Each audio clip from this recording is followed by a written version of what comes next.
Bom, eu gostaria de, enfim, apresentar o nosso próximo convidado, né, que também é membro do projeto Microcad, que é o arquiteto Dante Pipa, que recém assumiu as funções, né, de vice-diretor do CEV, que é o Centro Experimental de Vivienda Econômica de Córdoba. E falar do Dante, na verdade, é falar do CEV também, né? E eu acho que é importante que a gente diga aqui, não deixe de falar que o CEV, para aqueles que não conhecem, é uma referência em toda a América Latina. Assim como a gente fala em referências do tipo cooperativas uruguaias, né, que a gente acabou conhecendo muito bem em função dos mutirões aqui em São Paulo, o CEV ele também é um referencial para todo o continente. Por quê? Porque é um centro que nasceu dentro do meio acadêmico e ganhou, né, na verdade, uma tal projeção que se tornou um centro independente na parte de investigação, especificamente de habitação e de tecnologia para habitação. E eu acho que tem uma outra questão que cumpre destacar, é que a gente tem muito costume de falar de experiência piloto em habitação, experiência piloto em tecnologia da habitação, em protótipo, e raramente a gente tem oportunidade, na verdade, de experimentar em real grandeza, em escala real, essas tecnologias, né, que vira e mexe a gente vai desenvolvendo. E o CEV, especificamente, ele tem um volume e uma variedade de soluções impressionante. E, sobretudo, tem uma trajetória de muitas décadas aí que vem trabalhando nisso, e são sucessivas gerações, né, de arquitetos, engenheiros, sociólogos que trabalham nesse centro. Então, com essa apresentação do CEV, eu acho que é a melhor forma de eu poder qualificar esse grande amigo que é o Dante Pipa, né, que vai então nos apresentar esse próximo módulo. Tá? Bueno, buenos días. Pablo es muy generoso con la presentación, que espero hacer honor a eso. Eu poderia tentar falar portunhol, mas voy a provocar o caos en el idioma. Entonces voy a retornar al español. Solo algunas palabras en portugués, ¿no? Eu quero a todos os amigos de CITED, mas é complicado falar depois del negrito, porque él mete mucho quilombo, mucho barulho. Entonces, bueno, también quiero hacer una pequeña aclaración, que o CEV tiene a sede a Córdoba, y Córdoba es una ciudad mediterránea que fica ao corazón da República Argentina. Eu sou orgulhoso de ficar a Córdoba. É que quero fazer essa diferenciação porque os argentinos se identificam com os porteños. Eu não tenho nada que ver com os porteños. Que eu não sou arrogante nem nada por estilo. É que eu sou uma pessoa tranquila e modesta. Gostaria de descender, porque esse nível é para os grandes. Eu não posso ficar ao nível de Lelé ou ao nível de José Adolfo. Então, eu vou descender. Entonces, ahora voy a retomar con español. Vamos. Esa es, para contextualizar un poco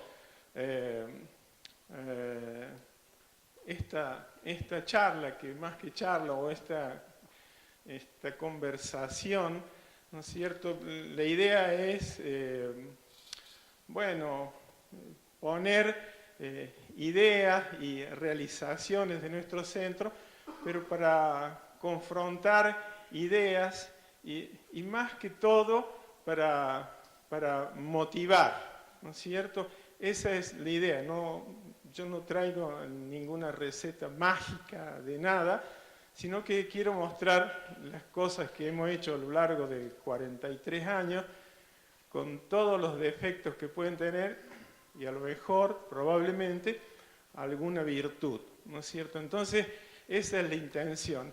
Y, digamos, la exposición tiene muchas imágenes, justamente para hablar con las imágenes, no con las palabras. Las imágenes sugieren cosas y, bueno, cada uno podrá ver en ella algunas cuestiones. Esa es una realidad de todos nuestros países, ¿no es cierto? O sea, la dificultad que tiene la gente para acceder a la vivienda, ¿no es cierto? Es decir, bueno, ese es un clamor popular que uno lo escucha a diario por todos lados, ¿no es cierto? Entonces hay una gran demanda, ¿no es cierto?, de moradías. Pero en esos últimos tiempos también han acontecido otras cosas. Es que ya la gente o las personas no solo reclaman moradía, sino que las personas reclaman por trabajo. Entonces, esa es otra gran necesidad que tienen las personas, porque de nada vale tener una vivienda si usted no tiene cómo sostener la familia, porque no tiene trabajo, entonces no tiene sentido nada. Entonces,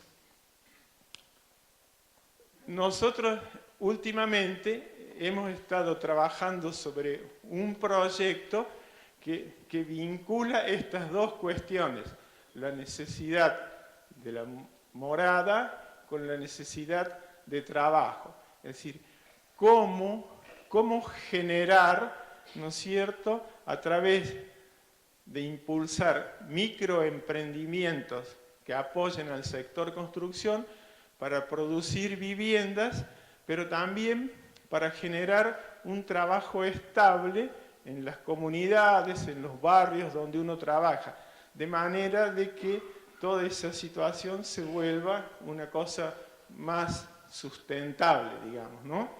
Entonces, bueno, esa imagen trataba de sintetizar esa idea, ¿no es cierto? Entonces, ¿cómo generar circuitos, ¿no es cierto?, económicos sustentables a través de ese vínculo entre la necesidad de proveer un alojamiento digno, pero también cómo incorporar las personas, ¿no es cierto?, como fuerza de trabajo y como microemprendedores para producir vivienda. Sigamos, Patricia.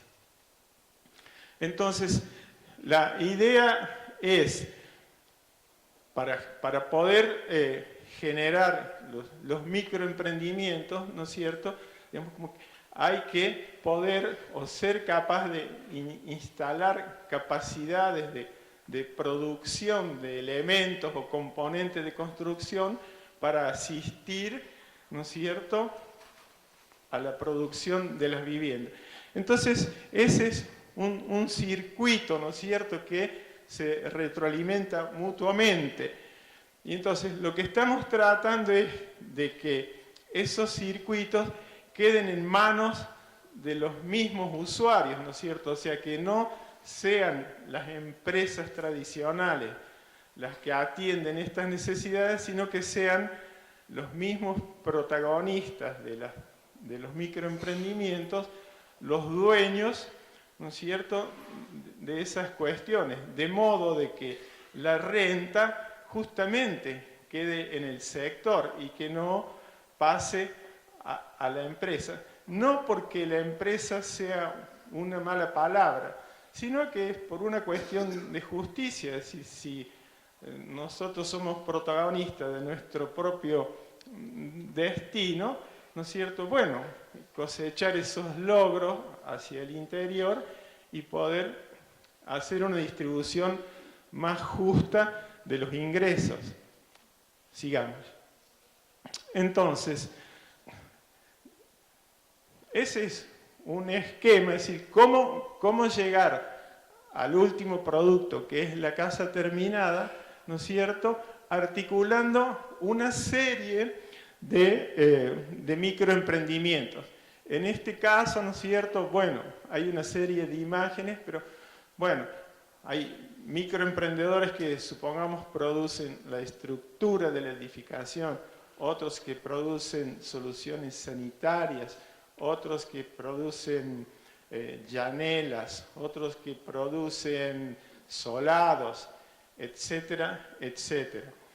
Entonces, yo solo voy a referirme a esas cuestiones, pero que están relacionadas con el microcat, porque bueno, nosotros, como dijo Pablo, hemos desarrollado muchas tecnologías para atender soluciones o para proveer soluciones para el hábitat popular.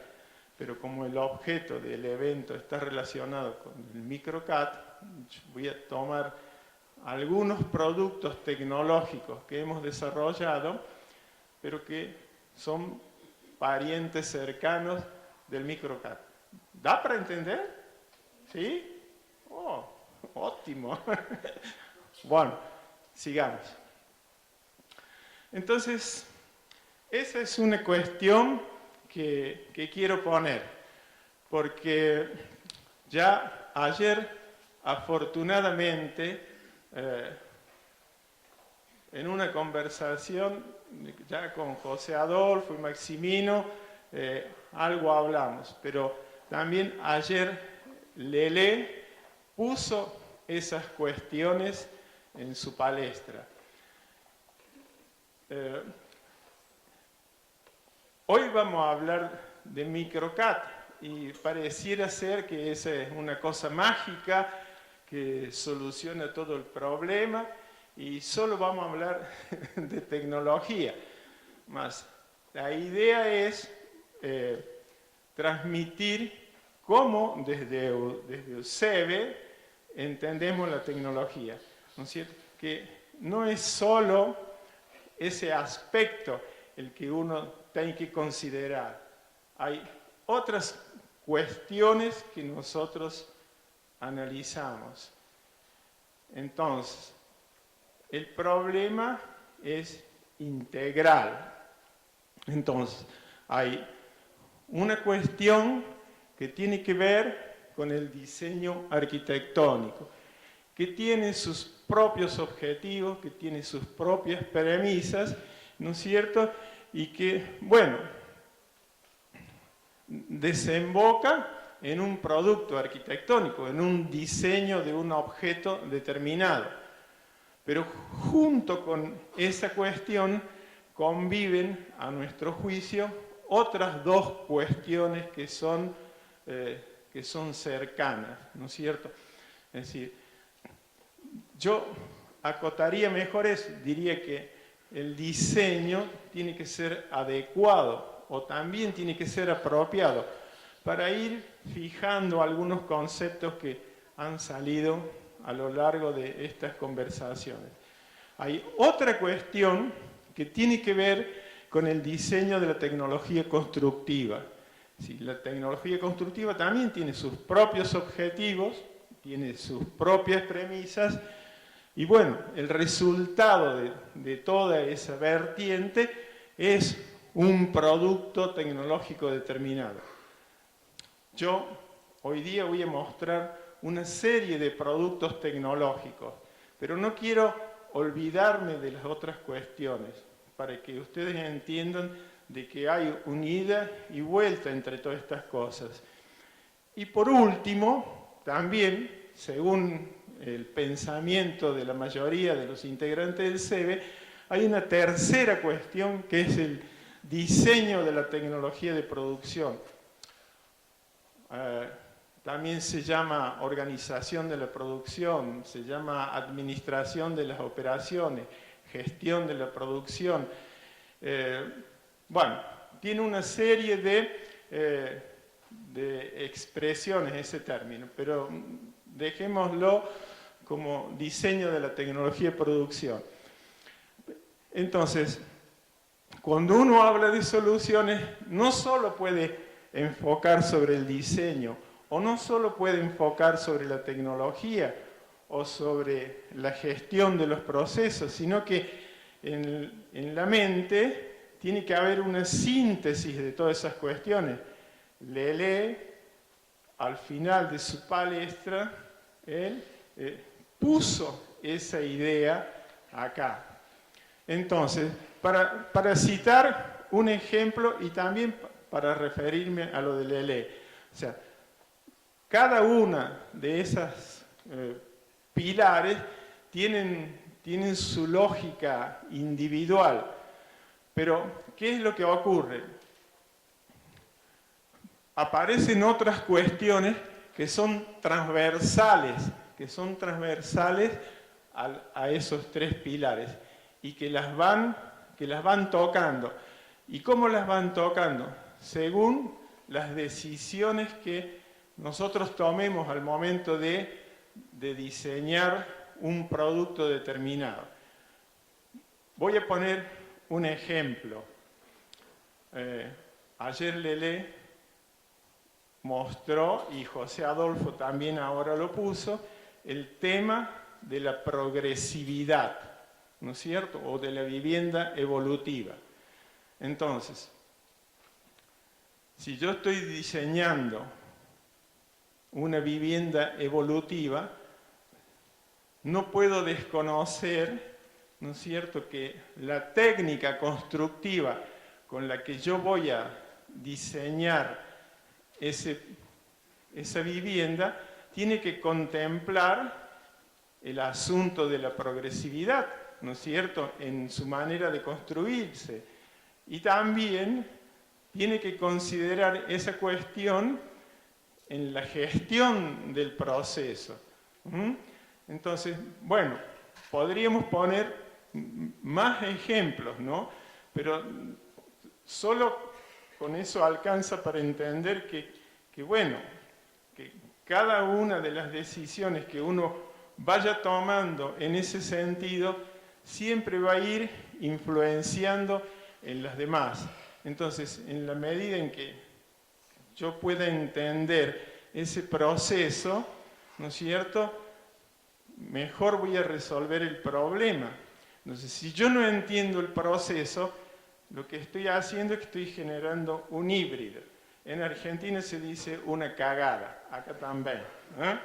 Bueno, ese es un lenguaje no académico, mas me gusta usar porque es fácilmente universal.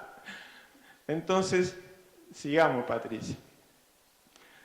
Entonces, voy a referirme a tecnologías constructivas y voy a tomar una serie de ejemplos de realizaciones del SEBE que tienen que ver con la técnica del microcad. La idea, cuando yo me incorporé al proyecto por invitación particular de Pablo y de los demás miembros, bueno, era más o menos como contaba José Adolfo esta mañana. Nosotros hasta ahora hemos trabajado con argamasa armada. Entonces, la intención es virar hacia el microconcreto, ¿no es cierto?, para optimizar los procesos y obtener mejores resultados. Entonces, sigamos. Entonces, hay una serie de productos tecnológicos que son llanelas modulares, sistemas de tetos, pérgolas, más tetos, escaleras, bóvedas, pilar para acometida de la electricidad y soldados prefabricados. Vamos a hablar de las llanelas. Sigamos, Patricia. Cuando nosotros intentamos desarrollar las llanelas, fue por una necesidad nosotros habíamos desarrollado otra tecnología que también transferimos a Fortaleza y a Brasilia, que son las placas de cerámica armada, que tienen un módulo de 40, 43 por 240. Entonces, un sistema muy rápido de montar. Mas cuando teníamos que colocar las aberturas, teníamos un problema, que aparecía otro elemento raro. Entonces desarrollamos las llanelas modulares que servía para eliminar una placa o un panel de sistema y reemplazarlo por una llanela modular de microconcreto. Y la intención era, cuando uno compra una ventana o una llanela metálica, ¿qué hace? La presenta y nivela, aploma, todo perfecto, y para la fijación tiene que colar argamasa. Entonces nosotros dijimos, usemos la idea del marco metálico como un encofrado de la argamasa, pero eliminemos la parte metálica porque estamos gastando doblemente. ¿Se entiende? ¿Da para entender? Bueno, entonces, esa idea principal de las llanelas de hormigón armado. Entonces, la primera cuestión fue disponer las llanelas en el plano del muro, porque así fue como surgió la necesidad. Y entonces comenzamos por lo más fácil, ¿no? Y son todas llanelas que están puestas en el plano de los muros. ¿Por qué? Ese es un plan de la prefectura de Córdoba. Entonces, ese diseño tiene movimientos en los tetos, tiene volúmenes que entran y salen. Entonces, la ventana es una cosa tranquila. Sirve para iluminar, para que pase la luz y para que circule el aire, ¿no? Entonces, bueno, y fue sigamos, Patricia. Entonces, fue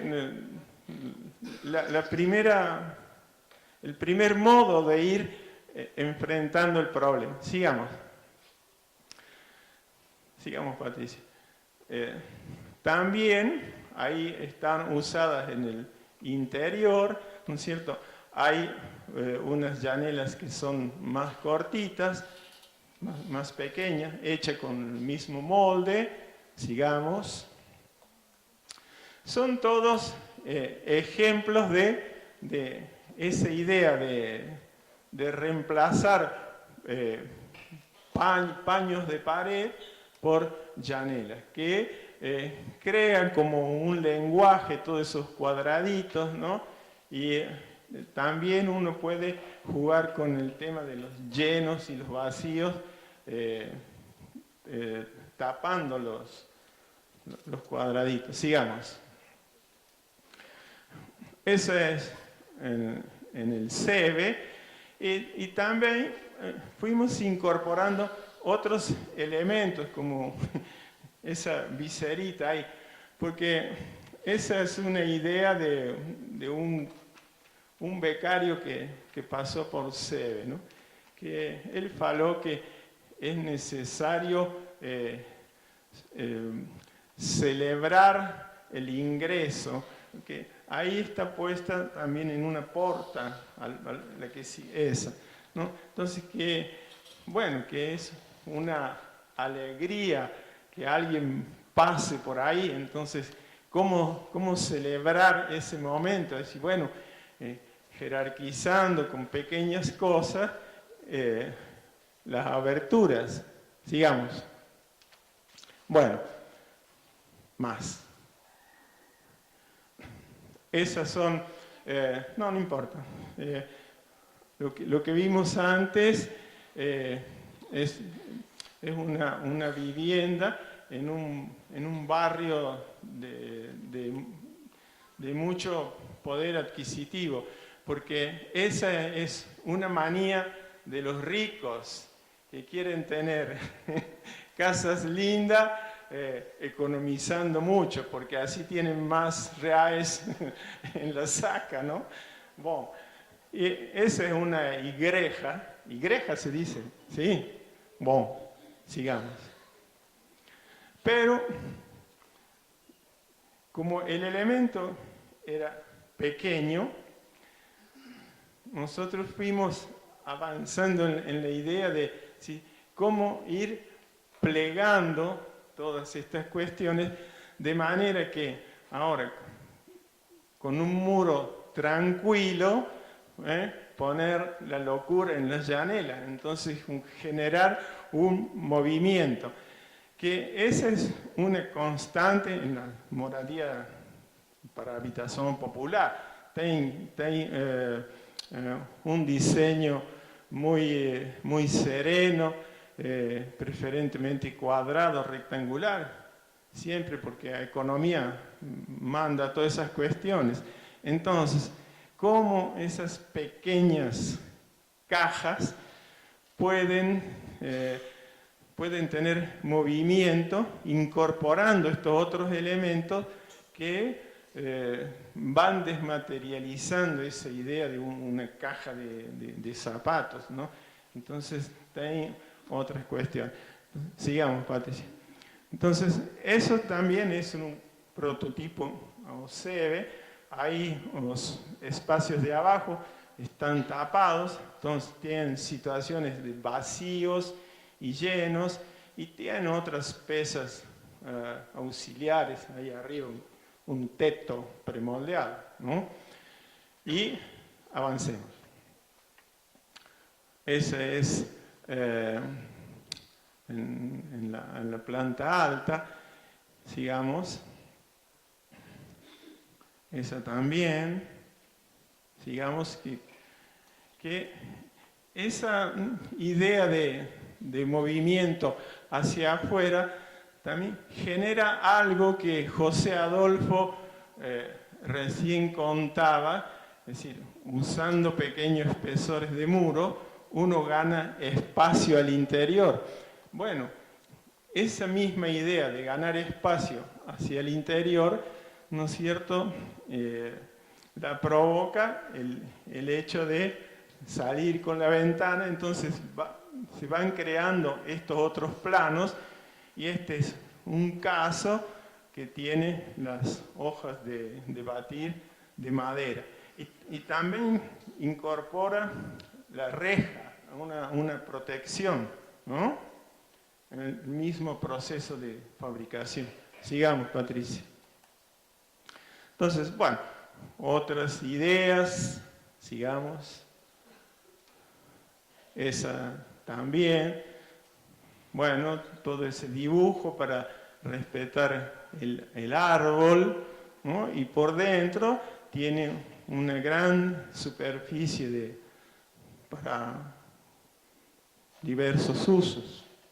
Sigamos. Bueno, está de adentro. Otra. Bueno, ahí también, o sea, está combinada una puerta con ventanas. Entonces, ese es un prototipo que es un rectángulo. Entonces, el movimiento se ha conseguido con esos volúmenes, ¿no? Y trabajando toda el teto y un antepecho, digamos.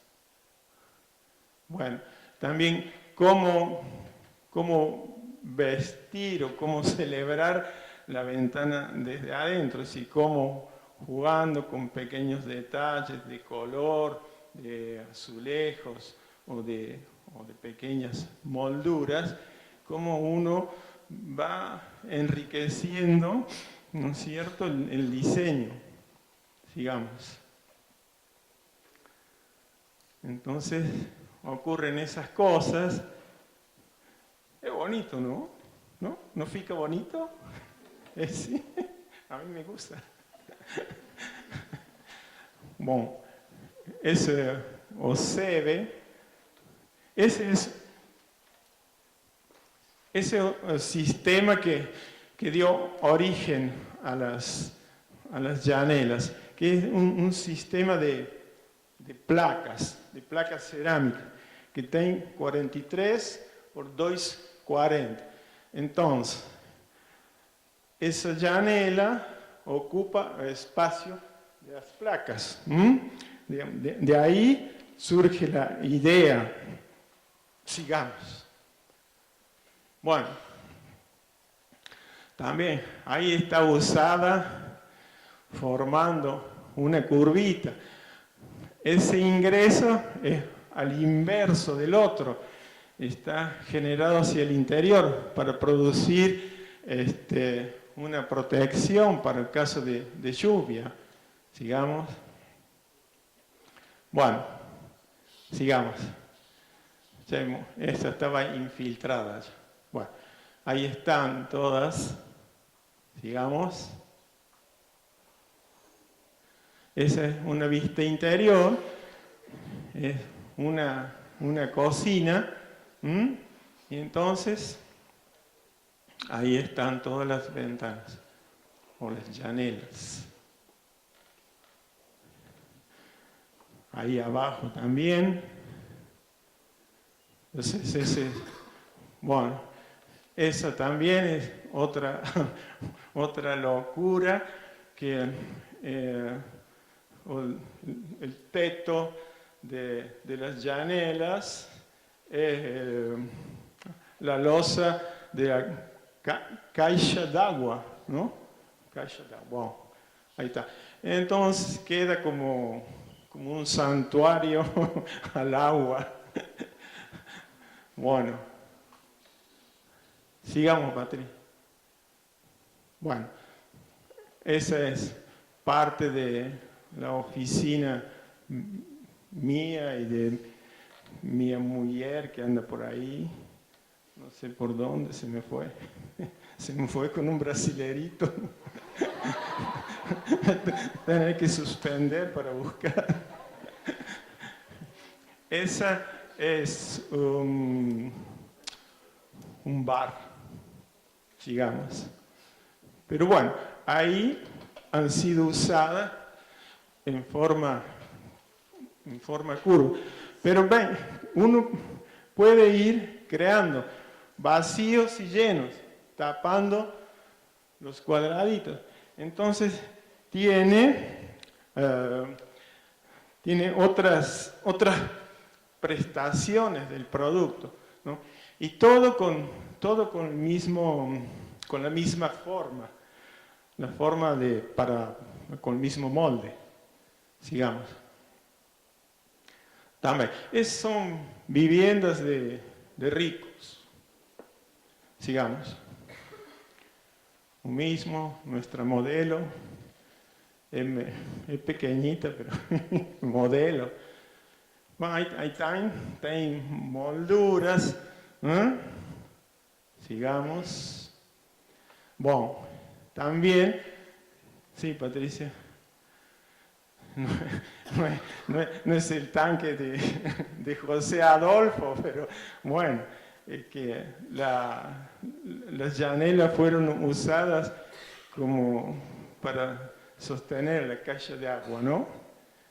Entonces, digamos que como es un elemento tan sencillo, da o provoca otras cosas u otros usos alternativos. Sigamos. También, sigamos, usada como una escenografía, como un telón de fondo, ¿sí? Sigamos. También ahí está usada como un divisorio interior, ¿no es cierto?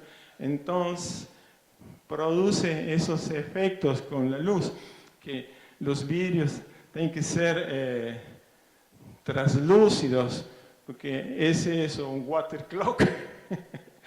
Sigamos. ¿Está? Ahí está la cocina, un water clock, todo junto. Sigamos. A mismo. Bueno, também usado ao fundo tem outra ideia.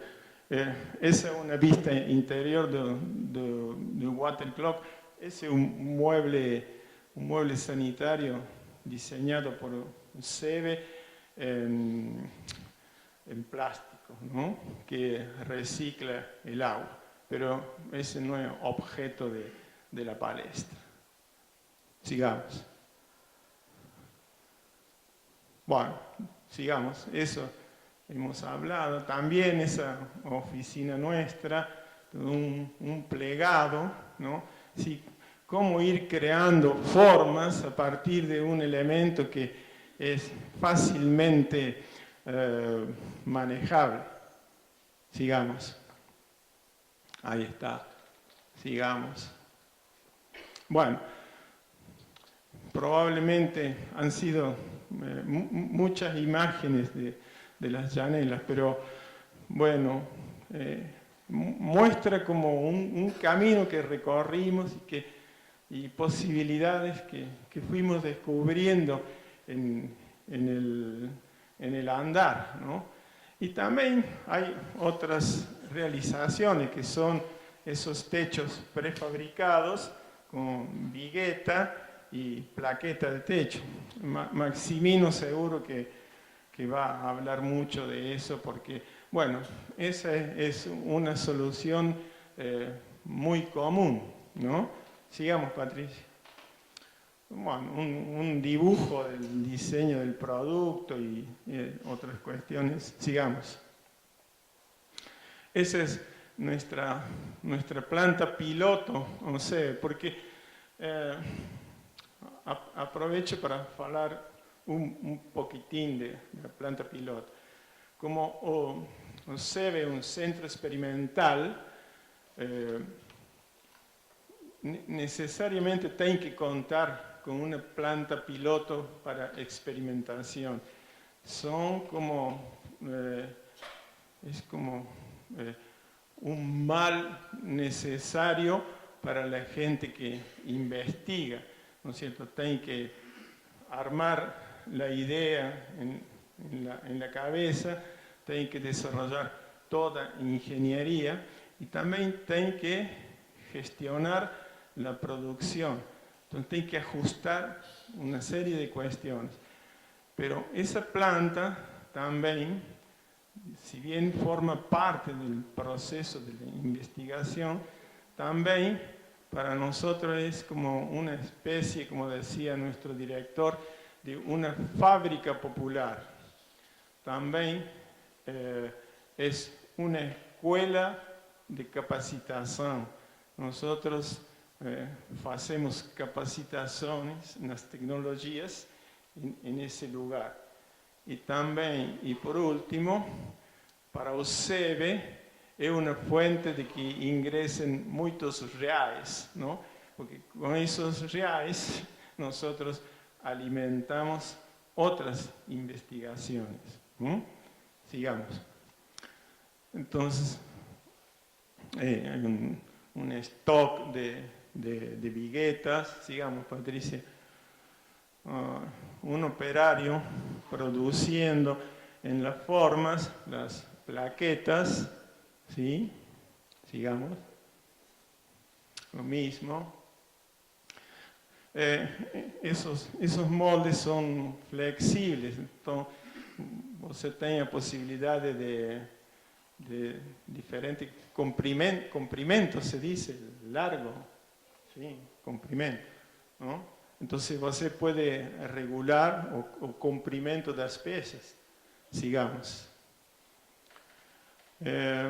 Esa otra idea que cuando nosotros comenzamos, que hicimos esas viguetas mixtas, hormigón para la compresión y el azo para tomar las tracciones.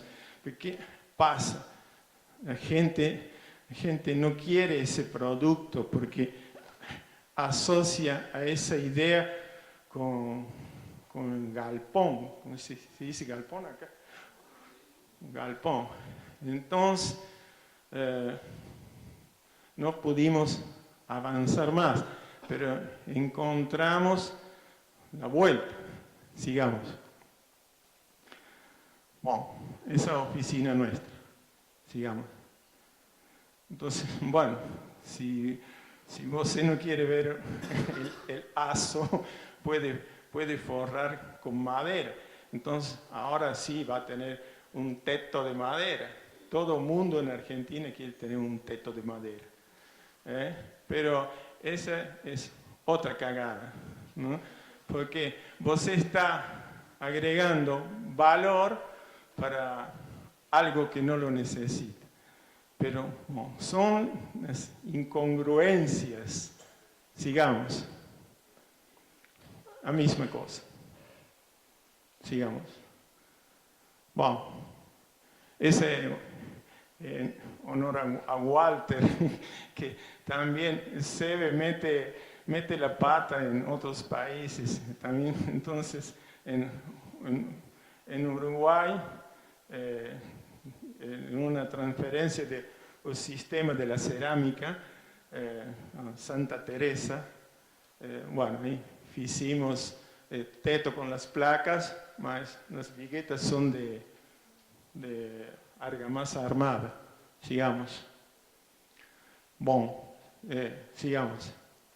Esa es una idea a partir de las viguetas de hormigón armado, cómo crear otros elementos para trabajar el espacio exterior.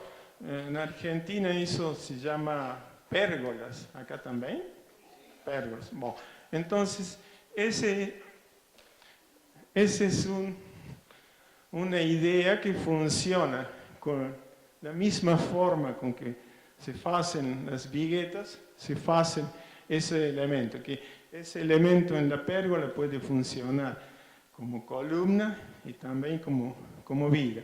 Y tiene un segundo elemento que es el nudo.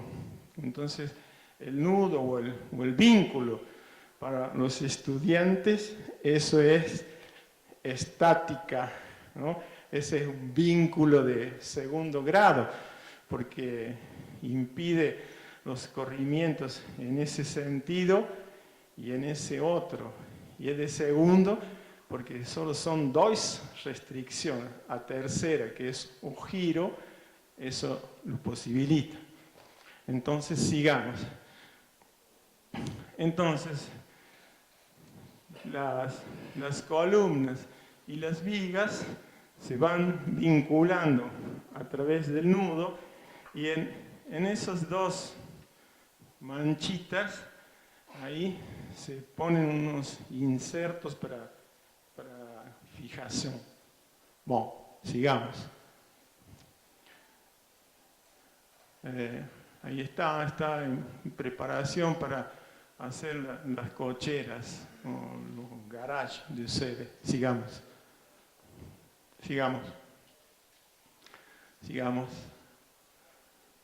Ahí está. ¿Sí? Sigamos. También se puede jugar, ¿no? Y se consiguen esas cosas. Sigamos. ¿No? ahí en un prototipo que tenía el altar al tanque de agua. Ahí está. Sigamos, Patri. Y esa en el año 92 yo me sumé a un curso en Venezuela, un curso de CITED, donde precisamente Pablo, José Adolfo, Maximino, Walter, la nena y otras personas más fueron mis profesores. Entonces, también ese es un tributo para ellos, para que vean lo bien o lo mal que me formaron, ¿no? Entonces, por una generosidad de José Adolfo, nosotros empezamos a trabajar con un sistema sancocho, porque eu veo muchas potencialidades en un sistema. Ustedes ya vieron en la exposición de José Adolfo, ¿no? Entonces, veamos un poco. Esa es una producción de las viguetas sancocho en Sebe. Sigamos. Ahí tenemos las placas de techo, y esas son de una escalera. Sigamos. Una idea de la producción de los marcos metálicos. Es interesante, José Adolfo cuenta la mitad de las cosas, pero cuando yo digo la potencialidad, que es interesante entender por qué eso es así. Y ese negrito es muy astuto. Ustedes tienen que saber, se entiende que es astuto, ¿no? Inteligente, ¿no? Que el marco de las piezas forma parte de la estructura resistente del elemento. Entonces, a la vez de que él lo está usando como una forma que le da regularidad a la pieza e incorpora el molde en la misma pieza, no necesita otra forma auxiliar, esa es una idea muy, muy interesante. Y entonces incorpora todo eso en la pieza, y eso es lo que le da potencialidad y mucha ductilidad, ¿no? Eso fue lo que a mí más me impresionó. Muchas discusiones tuvimos sobre el espesor, porque yo venía con la idea de la academia de que eso no resiste. Y la primera discusión con José Adolfo fue precisamente ao teto de un prototipo. Entonces yo cerré a boca y ahí nos hicimos amigos. Sigamos. Entonces, ese es un proceso un prototipo de Sebe, que también una idea que José Adolfo puso, que es lo que se llama una vivienda cáscara, o también una idea que ha desarrollado otro amigo del proyecto, que es un mexicano, Carlos González Lobo, que él defiende una idea que le llama del gran galpón, o en vez de hablar de superficie construida, él habla de volúmenes construidos. Entonces, las viviendas cáscaras son viviendas que crecen hacia adentro. Entonces, ¿cómo hacer que una vivienda crezca para adentro si uno no tiene presente que necesita una tecnología que acompañe ese proceso? Es imposible hacer un entrepiso en esa situación cuando hay familias viviendo adentro. Uno no puede poner puntales, se dice 5, 4, pues voy a hacer como José. Bueno, entonces, ¿cómo hacer? Entonces, esas soluciones de montaje en seco, ese es un techo que en mediodía usted lo monta y ya está, quedó listo. Entonces, el construir, como dice un amigo uruguayo nuestro, el construir no interfiere con el habitar. Entonces, vamos rápido, Patricia. Bueno, sigamos. Ustedes solo van a entender lo que están viendo. Sigamos. Sigamos. De hecho, esa fue mi primera experiencia en el CEBE cuando yo volteé de Venezuela. ¿No? Sigamos. Ahí también, sigamos. Sigamos. Esa es una escalera hecha con el mismo sistema, con el mismo perfil de las viguetas. Sigamos. Puede pasar, Patricia, puede pasar. Ese es nuestro taller, ahí están produciendo las piezas, sigamos. Ahí está el proceso de montaje, ahí está, escalera terminada. Que es interesante porque cuando uno tiene que trabajar al segundo piso, siempre tiene que usar una escalera auxiliar. Esa solución permite a un instante instalar escalera y usarla como equipamiento para trabajar en el otro piso. Sigamos.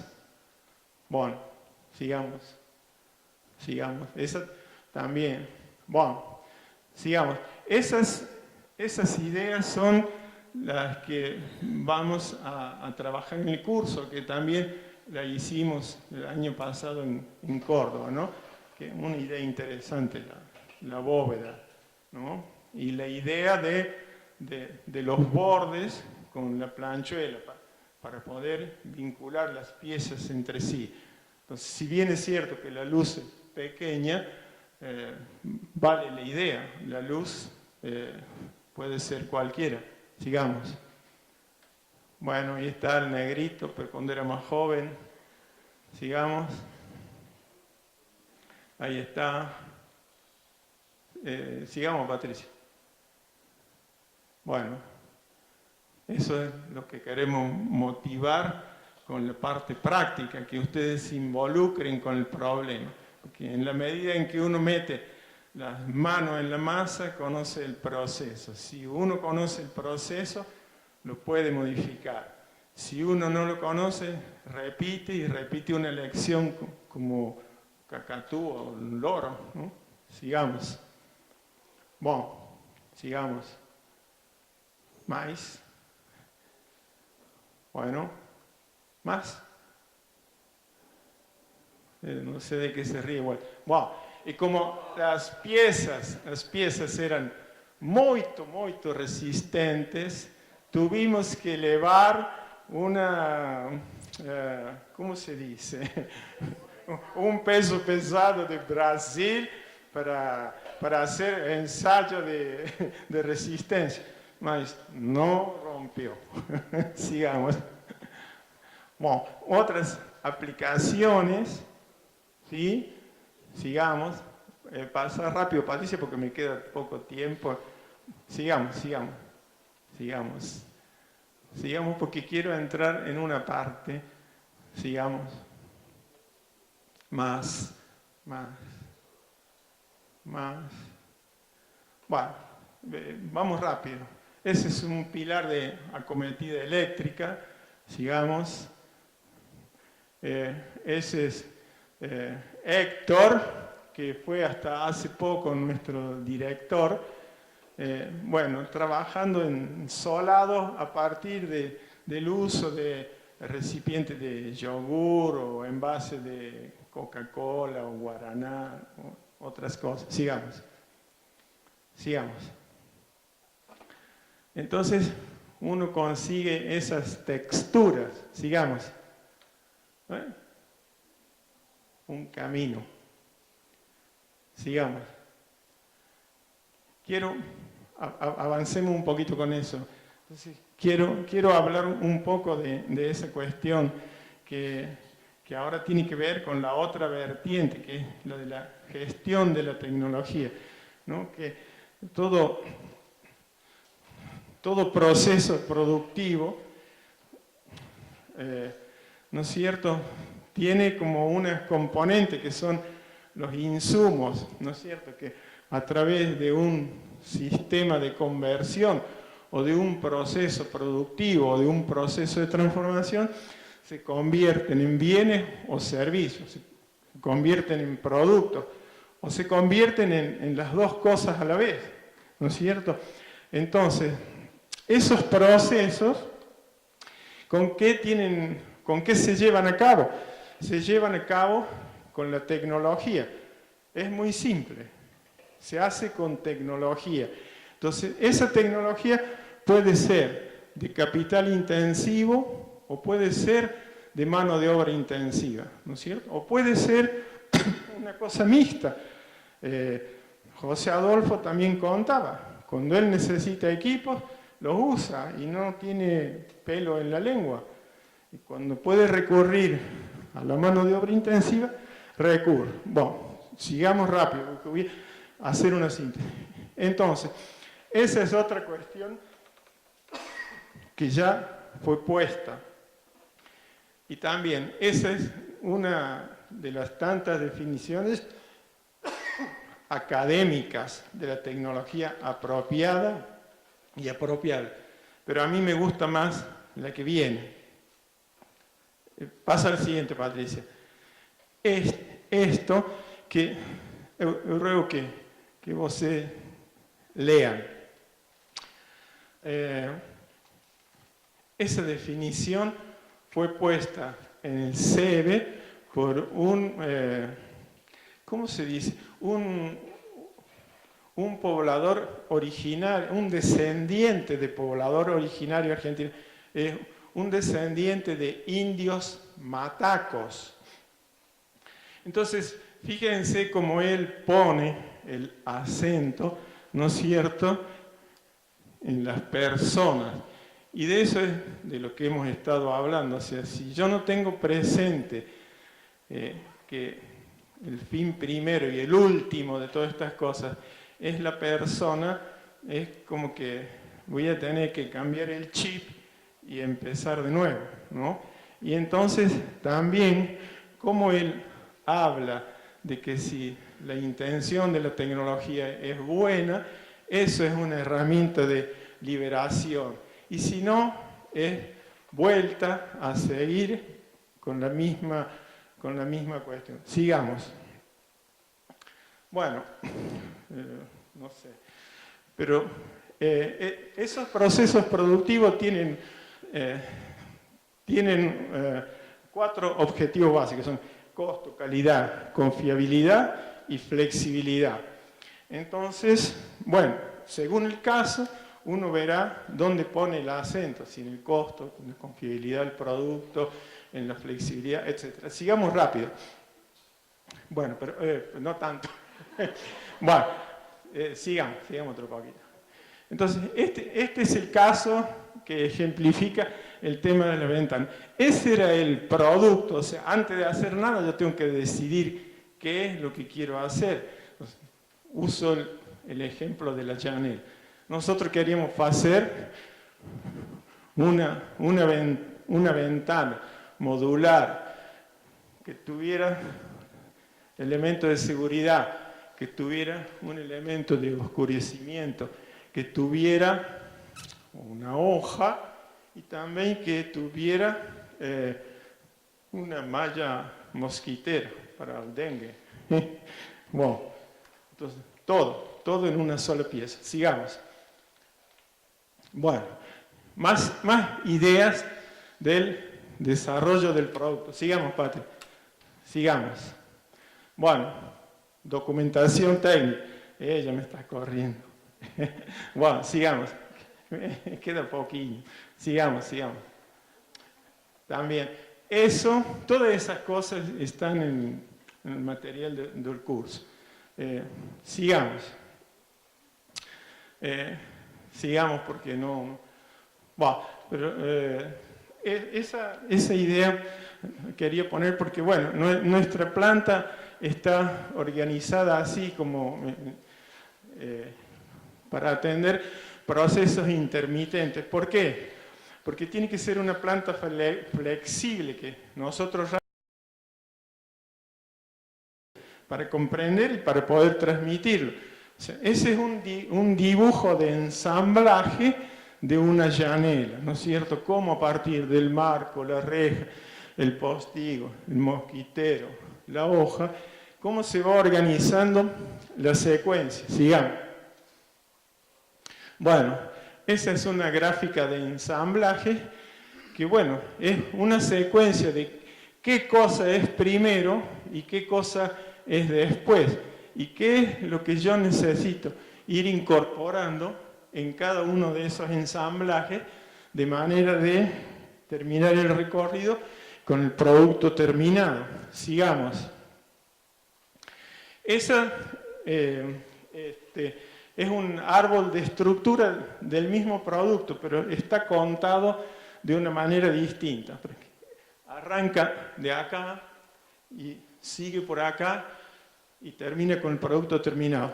Pero bueno, es un paso más en toda esta comprensión del proceso, ¿no es cierto?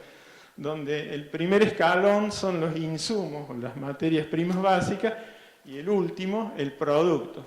Entonces, ahí uno puede poner un código, en el caso nuestro, ese código tiene que ver con nuestra estructura de costo. Entonces, en cada uno de esos estadios, nosotros sabemos dónde estamos parados. Sigamos. Bueno, esa es una hoja de ruta mucho más precisa. Es decir, ¿qué es lo que quiero hacer? ¿Y con qué herramientas la voy a hacer? ¿No es cierto?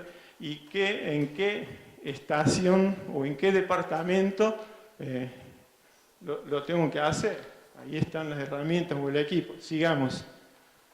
Bueno, esa es una hoja que ayuda para analizar el flujo del proceso de un producto. Los círculos son operaciones, la flechita, transporte, esa demora y esa una interrupción. Cuando yo analizo todo el proceso, lo que interesa es saber cuántas operaciones hizo, porque realmente las operaciones son las que, aparte de agregar trabajo, agregan valor. Si yo tengo muchos transportes, quiere decir que estoy moviendo las piezas de un sector a otro, pero estoy gastando tiempo, pero no estoy agregando trabajo. Por lo tanto, el proceso se hace improductivo. Sigamos. Sigamos. Bueno, seguí. Sigamos porque ya Pablo me está amenazando. Bueno, sigamos.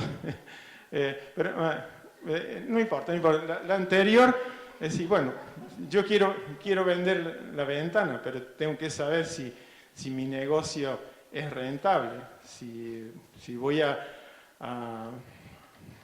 pasar fácilmente el punto de equilibrio o voy a estar por debajo. Entonces, en este trabajo interdisciplinario, ese es un trabajo junto con los economistas, ¿no es cierto? Es decir, por debajo del punto de equilibrio yo siempre voy a estar perdiendo dinero. A partir del punto de equilibrio voy a tener renta, ¿no es cierto? Entonces, bueno, esa es una herramienta que los economistas usan, pero cuando uno produce un único producto. Y ese es un grado de penetración del mercado también. Sigamos. Sigamos. Los inventarios o el stock. Esa es una cosa con que, bueno, los administrativos del SEBE siempre protestan, porque ese es un capital que está inmovilizado. Entonces, a los economistas les gusta que el dinero produzca intereses. Pero bueno, saber con precisión cuáles son los inventarios o los stocks justos son las cuestiones que dan posibilidades de brindar soluciones rápidamente. Es decir, nosotros hoy en día estamos por atender un plan de la Prefectura de Córdoba que requiere que entreguemos 1.200 llanelas en un pequeño plazo. Si nosotros no tuviésemos stock, no podríamos haber hecho el negocio.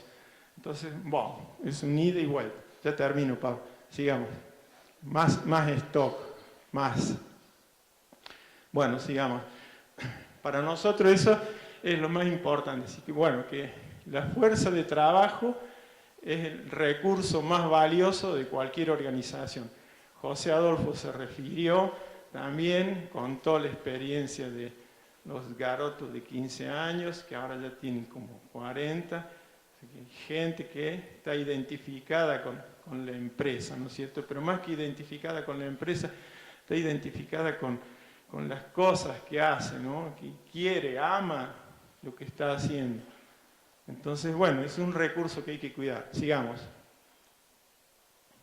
Bueno, entonces, ese es el diseño de equipos, porque bueno, no se trata tampoco de explotar al hombre, sino si yo puedo arrimar herramientas para que su trabajo sea más placentero, lo tengo que hacer. También José Adolfo mostró equipos sencillos, todo.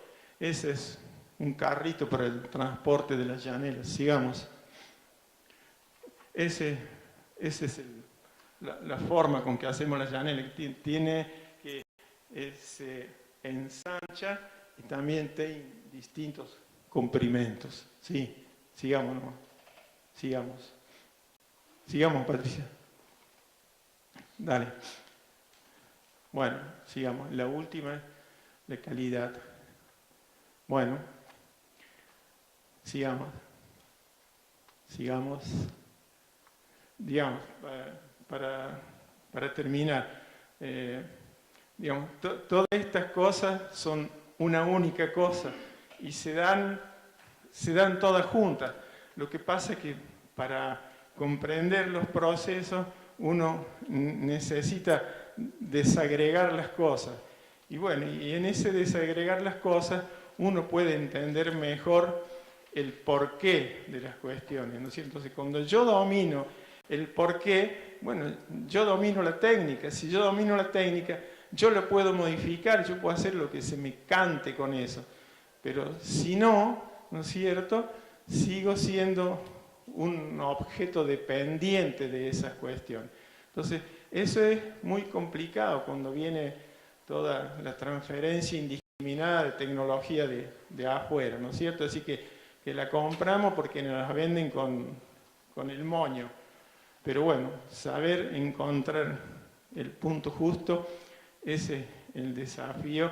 Y así como yo me entusiasmé hace unos cuantos años con esto, digamos, los invito a que me sigan. Así decía nuestro expresidente Menem, síganme que no los voy a defraudar. Pero yo no voy a defraudar, seguro. Obrigado para você.